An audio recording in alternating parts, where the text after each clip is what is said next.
Hello, hello, hello, and welcome to Lunchtime with Dr. Nadine. I'm so excited that you are joining us today. We have another special guest, our final guest for this segment of the Lunchtime series for the month of May. Our special guest joins us from Texas. Her name is Montoya Moore, and she's passionate, or rather, passionate advocate for Christian women who are navigating sexual and spiritual growth.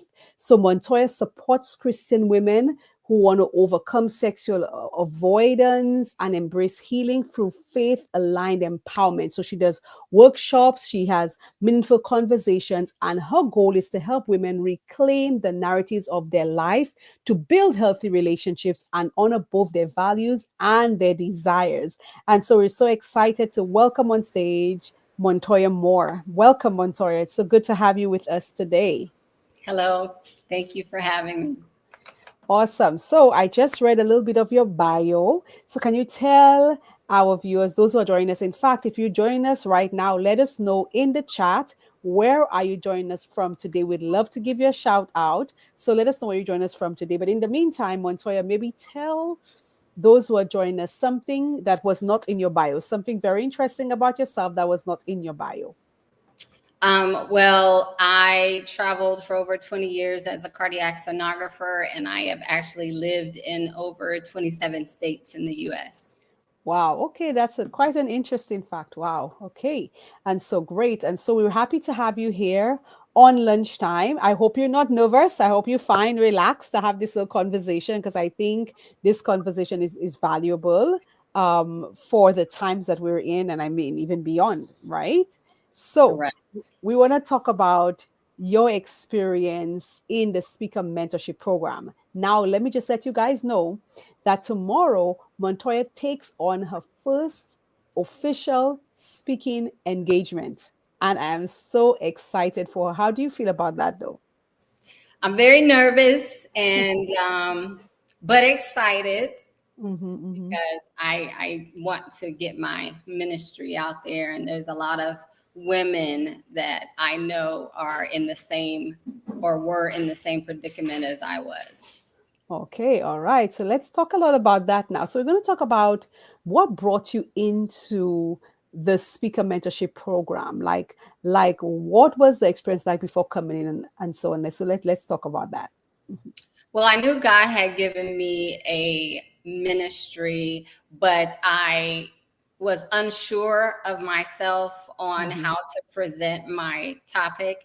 And you came to our church, Mhm. and I was just enamored by your speaking presence and just your presence overall. And I wanted you to mentor me.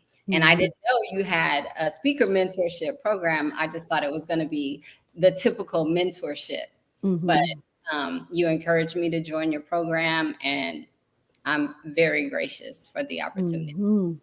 All right. Yes, I remember coming to your church and meeting you and so on. It was an exciting weekend. And so, yes, I'm happy that I got to meet you and got to work with you because a lot of times when we're thinking about speaking, people think, okay, well, maybe I could just, write a speech and just get on there. And then some of us find ourselves, writing all different types of, okay, presentations and so on, but never having a really clear idea of, okay, what am I called to do? So now you come into the speaker program and maybe you would have thought maybe it would have been about just learning how to write a message, but it was not that, right? So Correct. talk to us about what that journey was like for you. What were you like hoping to gain, and what did you actually gain? And was it beneficial for you? Because like I said, most folks believe it's about, just maybe, writing a speech, but that's not what we do in the speaker program. So talk to us about your journey because I recall you coming in with an idea or having an idea in the first week or two or few weeks about what you wanted to do, and that shifted. And I'm sure that our viewers and listeners would be hearing that for more than one time, maybe this week, about the shift that happened. And a shift happened for you because it happened also for your cohort mate, Benita. So Yeah. talk to us about that experience, about coming in, having that desire to speak. What was it like for you, like getting down into things? Well, when I came in, I had two ideas in my head. One being mother-daughter, mending mother-daughter relationships, and the other was about sexual sin. But right Mm-hmm. off top, you were like, no, no, no, no, no. We're not going to talk about sexual sin because you're going to shut the people down. We're going to find another word for that. And you had me hone in on one topic, first of all. And Mm-hmm. then you changed the verbiage of the topic that I chose about sexual sin, and we switched it to sexual wellness to make Mm-hmm. it palatable for those who did not like the word. And just hone in on my story, my Mm-hmm. signature talk, so that I do not lose the people. Mm-hmm. So I remember initially we you had two ideas, but you were more bent on the mother-daughter mending relationships, which for me was not an issue at all. Because I know one of my ex-clients, she actually does stuff about, mother-daughter things in generationally and so on. So I know it's valuable. But when you brought in, wanting to assist people when it comes to sexual sins, I was like, oh, that's an area we don't talk about at all. But definitely, if we're taking it on, we cannot take it from that angle because church folk, nobody want to talk about that stuff, right? And so, Correct. I mean, it was exciting, and I thought it was exciting that here goes a woman who is willing to just go in there, but let's try to change the language to ensure that we don't lose those church folk. I mean, Yes. it's a reality, but it's just the hypocrisy that we have around the topic, speaking around sex and stuff like that. And there you are wanting to take it. And so now we're on that journey. Okay, finally you said, okay, I'm gonna do that. But I said, okay, let's focus on one, because if we zero in on your topic, that's how we develop your brilliance. That's how we develop your credibility and visibility, because you have that one topic, which is something I teach all the time in the speaker program. We're not out here trying to be speakers. We're out here trying to be go-to experts who speak on a specific topic. So that when individuals are looking for folks around a specific topic, when they're having different programs, conferences, whatever they may be, they will be looking for you. And Yeah. so now we're talking about issues pertaining to sex. Yeah. So talk to us about what is it you desiring to do in that area. And if you're now joining us, just let us know in the chat where you're joining us from. We would love to give you a shout out. We having lunch with Montoya more. Talk to us about just what the experience was like for you digging into your own life to now think of a way that you can minister, or now prepare yourself to minister to individuals in that same capacity. Well, growing up in the Adventist church, of course, we are taught to save ourselves for marriage. And Mm-hmm. some of us choose not to go that route. And I led that life, and it it pressed God impressed upon me that in order for me to gain the victory, I need to talk about it. I need to Mm-hmm. talk with other women who may have experienced it, and they can guide me on how to get out of it. And I felt that once I obtain victory, I can guide others in Mm-hmm. a route that I took, which is complete surrender. Mm-hmm. Complete surrender. It Right. wasn't going to my pastor getting help. It wasn't me going to my girlfriends to get help. It was me digging within myself and deciding that that Mm-hmm. is what I wanted to do to follow Christ, to be at a good example. And I Mm-hmm. just want to reach out to other young ladies who may be battling this all on their own, Mm-hmm. and let them know that there is help. Right. Well, I'm wondering, just off the top of my head, what is it about sex? And even the issue that so many struggle with sexual sins, that we're so afraid to talk about, when so many of us need help in that very area. And how does that make you feel, even now that you've answered the call to speak in that area? Do you feel as if you're going to be judged? How do you feel about that? Of course, I know I'm going to be judged. And I'm debating right now whether or not to add my story Mm. explicitly in my talk tomorrow. Oh, Um, wow. Still dealing with me on that one. But amongst our friend groups, we do talk about sex. Mm-hmm. We do. Mm-hmm. So I wanted to develop a community where women of age who have already experienced sex, and they were delivered from what we call soul ties. But Mm-hmm. in my journey, I've decided it was the inner me that was my Mm. Mm. Say that again. it was the inner me that was Mm-hmm. my enemy. My God. Wow, that's deep stuff right there. Now, you speak about knowing that you're going to be judged and the fact that you're preparing for your first official speaking engagement tomorrow and you're even contemplating removing your personal story. I'm wondering what's happening there. Why would you, do all of that work and remove it? Do you think maybe talk to me about what is happening in your head actually that would lead you there? I just feel like, you're going to be judged, but I Mm-hmm. know I'm not the only one. And because it's Uh-huh. a recent struggle, I'm not Uh-huh. talking about it was 15 years ago. Uh-huh. Uh-huh. Just received Yeah. salvation. I'm going to call it salvation less than 2 months ago.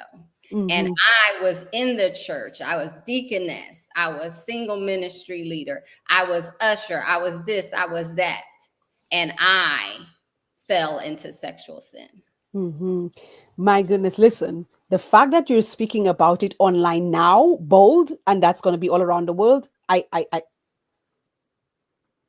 church, and I understand what you're saying because there seems to be such a judgment when it comes to issues of sexual sin. Like we just need to all just cover it up. Let's not talk about this when it's an issue that many individuals may be struggling with. And I really want to just take this moment to just applaud you for even mentioning it right here online. You understand where individuals are going to be seen across different platforms or join us live right now across different platforms.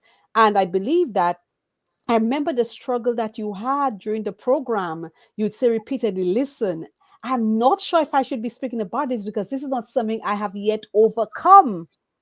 And you Amen. struggled with that for months. And it's ironic how we're wired to believe that the only time and the only way that we can assist individuals is only when we have come out of a situation. But here you are dealing with something that is still an issue in your life, and you're saying, you know what? I may still be exposed in that way, but I want to be healed, and I believe that my healing will come when I speak, Amen.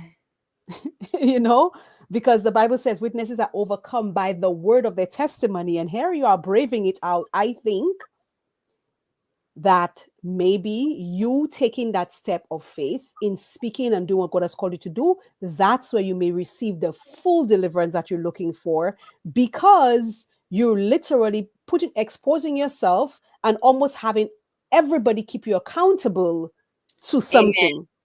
That's So, the key. And if it wasn't for you, I would not be speaking why not? because you gave me the confidence and say, this is the time. Right. Yeah, because something happened. Talk to us about what happened that's leading to you speaking tomorrow. Right. So, like I said, I am the lead singles ministry leader at my church, and we're having a single emphasis day this Sabbath. Mm-hmm. Um, and I had to present to my head pastor the names that I Mm-hmm. wanted to bring as the speaker. And the Mm-hmm. name I presented, he was not in agreement. Mm. And this particular person, she has the same topic as me. Like Mm. she had a very public um removal from her ministry My goodness. because she fell into sexual sin. Mm. Wow. I felt that it was time for her to tell her story. And Mm-hmm. so she agreed to come as our speaker, but my head pastor, he said, find someone else. And of course, it upset me because Mm-hmm. the names that he presented, I was like, no, she's married. Mm-hmm. No, no. And then I talked to Dr. Nadine, and she said, well, maybe it's time for you to speak. And so I Mm-hmm. told him, I said, okay, Pastor, you didn't like my choice, so I'm going to speak. Hmm. And I remember you were even afraid to approach him because you thought that he would not even approve of you. And I'm like, listen, we're not going to wait on approval from him. This is your time. God is going to allow it to happen because you were fearful that he would reject you speaking as well. But the thing is, the fact that God allowed it to go through, this is your time to speak. And the message, whether through you or through that other young woman that was not permitted to speak, apparently is the message that needs to happen Yeah. tomorrow on your singles ministries day. and Amen. and this again highlights possibly, just our mindset around discussing something that is relevant, something that's current, something that's an issue for individuals within our congregation. And trust me, it's not just the singles going through the struggle. And I Yes. don't know why we're so terrified. So I don't know if you want to give us any background about your own experiences. What is it? But I know that you have a powerful message. And I believe individuals need to understand what that message is. You want women to reclaim their virtue. Talk to us. What does that actually mean? And what are you desiring to do? Well, my history is I call myself a trader. I traded companionship for sex. Men, they want sex. Women Mm-hmm. want companionship. So for 40 plus years, let me back that up, 35 plus Yeah. years, um, I traded. I Mm-hmm. was a trader. And Mm-hmm. I thought dating an Adventist man Mm. give me freedom. Mm. I was wrong. My God. I was Wow. completely wrong. And Mm. so it's in our church, Mm. in our church. And so, just like Dr. Nadine said, women are being encouraged to leave marriages. And what are we to do? We didn't stop having our desires when we divorced. So I am here to help navigate a life of sexual wellness that Mm. includes our desires, taking care of our bodies, learning our desires, Mm-hmm. and shifting it to improve our relationship with God and not Mm. separate us from God. Yeah, I was confused there a little while ago when you talk about women are encouraged to leave their marriages. I'm not sure what you're referring to there. So talk to me about that. Well, the at church, a particular conversation came up, and they said, well, some marriages you don't have to stay in. It Okay. used to be back in the day, you work out your marriage Mm, at all costs. And mm-hmm, now we are being encouraged. There is a preset. It used to only be biblical divorce would be for adultery or mm, if you're abandoned.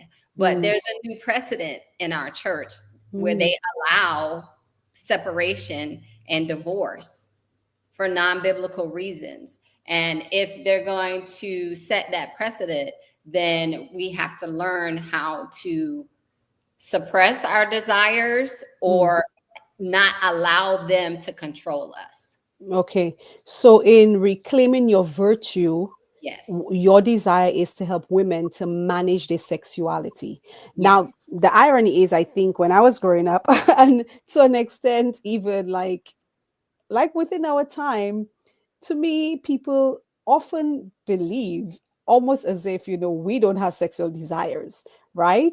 Because I would always hear, like when I was growing up, you heard all the talk, even as a young adult and stuff, you'd hear things about, oh, men think about sex umpteen times a day. But one of the things I realized, even from my own interactions with girlfriends, is that I think we may talk about sex more than men actually talk about sex when we get together as women. Yes. We do. So, I mean, I don't know why society was trying to make us believe as if we think about sex less as women or we desire sex less as women. I think that's a lie because I tell my male friends, listen, that is not true. Don't believe the lie because whenever my girlfriends and I get together, that's a big part of the discussion. And I don't think men are so vulnerable to go deep into these kind of conversations. We women, we go deep into that. We share way too much about that kind of stuff. Yes, we do. Yes, we do. Free spirit. So free spirited about it, right? And so I don't know, we were taught or almost tried to be socialized to think that we don't think about it or to think that we do not have these desires. But growing, maturing, becoming older helped me to understand that that is not true.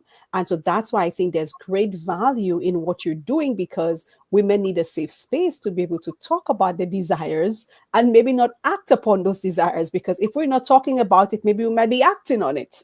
Correct. And so Correct. what is the age group you're working with? Because I mean, is this a struggle for every age group? Who is your focus? Who's your target audience? My target audience is the women aged 25 to 65. Not Okay. that women older than 65 do not have desires that are Mm-hmm. um, out of control. Mm-hmm. Maybe they may not listen to me as Mm-hmm. much because I am way younger than them. But Mm-hmm. I can work with the age group 25 to 65 Okay. and beyond Mm-hmm. their level. Yeah. Now the thing about it is that you said something there a while ago, like women 65 may not listen to you. I have friends who are in that age group and stuff, and even they too have beautiful sexual urges as well. They too are focused on their sexual experiences, etc. They might be married, so that's a good thing. But there are others who may not be married at that age, and they too have these desires. So I hope and pray that they too can be reached somehow, if not through you, but at least through somebody else, because I believe it is a struggle or I'm not sure if it's a struggle, but it's a blessing that God has given us. He's the one who placed those desires there, and so now the management of it is where the main thing is, which I think what your program is about. Yeah. So now you're braving it because right now you're talking about it. You have your first official speaking engagement on it like that. Talk to me about what was the experience for you like in the speaker program.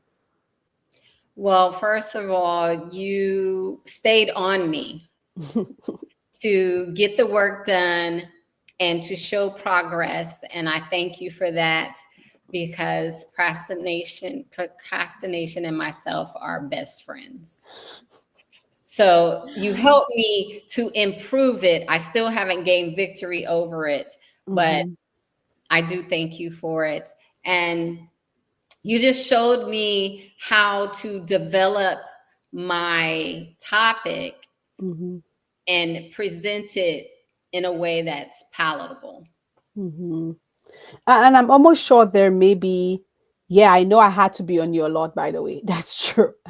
But I hope after this program that you kind of like keep yourself accountable to not procrastinate so much because Yeah, there's so much more that you can do if you just, like take, like just keep yourself accountable, or hold yourself accountable to certain that things. takes a lot off. Now, Bronte is saying that she applauds you for the courage to speak out and she's wishing you blessings on your presentation tomorrow. Thank you, Bronte, for joining us. And so, Montoya, you you're about to do something that is extremely brave, something that's bold. You came into the program. We honed in on this particular issue. We saw that there is a need here. You're gonna brave it out. Now, you're solving a problem, I believe, for many individuals. What was maybe the most eye opening, maybe almost helpful, part of the experience for you being in the speaker program? The most impactful part would be the videos of other women in the program Mm, and being able to kind of relate to the backlash that they were having going through Mm. their journey, because I've been attacked on every side, Wow. with Satan trying to get me not to pursue this ministry. I tell you, the very day that we were to start is when he brought that gentleman into my life. Ay, ay, ay. Wow. Listen, and I believe you're talking about these other women because we'd have had alumni meeting during the time and you'd have come on and heard the challenges. And this issue of being attacked is an ever-present struggle because I just finished a prayer conference, and let me tell you, the level of demonic attack that I had on me during those 12 days and the 10 days afterwards, and what happened even before I went into the project. I didn't understand it, but I knew something was off. I knew something was up. But let me tell you, I'm still dealing with the backlash of that and how deep he has gone to the core to interfere with me. And so I understand that when we are in frontline ministry, when we're helping individuals in whatever way possible, he will come for our jugular. But Yeah. thank God we serve a mighty God who will look out for us and strengthen us and even use what was meant for evil for our own good. Oh, But yes. you And brave. your prayer course is very helpful in Amen. solidifying our relationship with God. Yes, yeah, and that's the reason why, we offer the prayer course to everyone in the programs because we want to ensure that we're being empowered by God. Because if we're not being empowered by God, it doesn't matter how good the story is, how impactful the message is. If we don't have that backing, girl, we will give up because it's Yes. hard. It's not easy, when you're there on the front line ministering to individuals, but you're being crushed and trampled upon in the back, Yes. but you still walk up there. So even as you go out to speak tomorrow, we just want to bless you that I know for sure whatever it is you might want to take out because you think you're going to be judged, when the Holy Spirit takes hold of your mouth tomorrow, sis, whatever he's going to do his thing, you Yes. know. So because we're winding down, I want to just, because I know this is a real time struggle for so many, if individuals want to reach out to you to speak to their groups, to speak at their churches, to speak at organizations where, Christian organizations that really want to help women to reclaim their virtue, to reclaim their life as it relates to their sexuality, where can they find you? Where can they find you online? Yes. Well, I have an Instagram page entitled The Same Reclaimed Virtue. Okay. Also, my email address is reclaimedvirtue@gmail.com. All So I right. reached for speaking engagements at either one of those online. And what's your Instagram? Reclaimed Virtue. Reclaimed virtue. Okay. So I'm going to put that on the screen to scroll on the bottom. So if you want to reach Montoya, you want to be able to reach her on IG at reclaimed virtue or email her reclaimedvirtue@gmail.com, because I am certain that there are individuals who need you to come speak at the organizations, who need you to speak at their churches, because people not brave enough. They want to pretend, hey, this doesn't exist, but we know that's not true. It's a struggle. It's real. And I am so blessed. When we were going through the program, we'd have spoken about even some of my friends. I had one of my friends speak to you who had taken charge of that area of her life, and I have another friend who's on the same, like three of them, right? I mean, and they've been an inspiration to me. So I know for sure that your story, your message is going to inspire so many women to be able to take charge of that area of their lives. As we close off, is there anything that you want to say? I mean, you came through the program. Was it beneficial for you? Who do you think is a great fit for that program? Because we're actually now going to just be starting a new cohort of women in the speaker program. I know there are women out there who need to be speaking just like you. And I'm so proud of you that you're taking up that first official engagement tomorrow. If I wasn't speaking this weekend, I would have been at your church supporting you tomorrow. Yes. So what would you say to this woman who's out there who needs to make a decision? I would say any woman who wants to achieve, who wants to improve, who wants to give herself to better someone else. Um, Mm. join this program, save your funds up, stop going to Starbucks, and put it towards this great effort because Dr. Nadine is a blessing. She's I, hard. and I had to be hard on you. If I wasn't hard on you, we wouldn't be here right now. I'm sure you agree, right? Oh no, you were hard. But I love you for it. I love you for it. I I love you. think I warned you from the start. I told you. I didn't even know why I told you I that didn't believe you. from the first time when you approached me at your church. I said I'm gonna push. I Yes. warned you from the beginning. You're not hard, you're a pusher. Because to me, the whole point of you investing your time, your money, and your efforts is for you to accomplish something. I could Yes. not just see you invest your money and not get the benefit out of it. Like, what's the point? I will not feel good about that. So, yes, I had to be hard on you, and the goal was to help you to achieve. And I believe that I am God is beginning a great work beginning tomorrow as you speak. I believe God has really positioned this nicely for you to be here today, and tomorrow you're speaking, you're going to go with that same power and that same energy, and you're going to electrify that church. And Praise. when you're done, whatever the cost, you dust your feet and keep moving because the Yes, work has to be done. And so, thank you so much, Montoya, for being with us, for sharing on such a topic that is tabooed within the Seventh day Adventist Church, possibly in a lot of Christian churches, but I can only speak for us.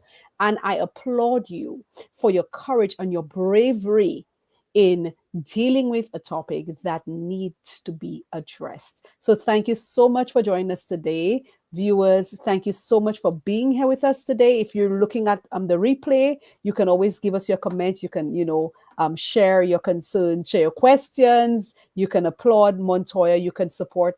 You can find her. Her email address is there. Her Instagram is there because we need to be helping others get like up, and that's what she's doing, up leveling other individuals. So thank you for being with us this week, and Montoya, thank you for sharing, and we look forward to seeing all of you next time when we have another segment of the Lunchtime series. Bye bye. bye now. Thank you.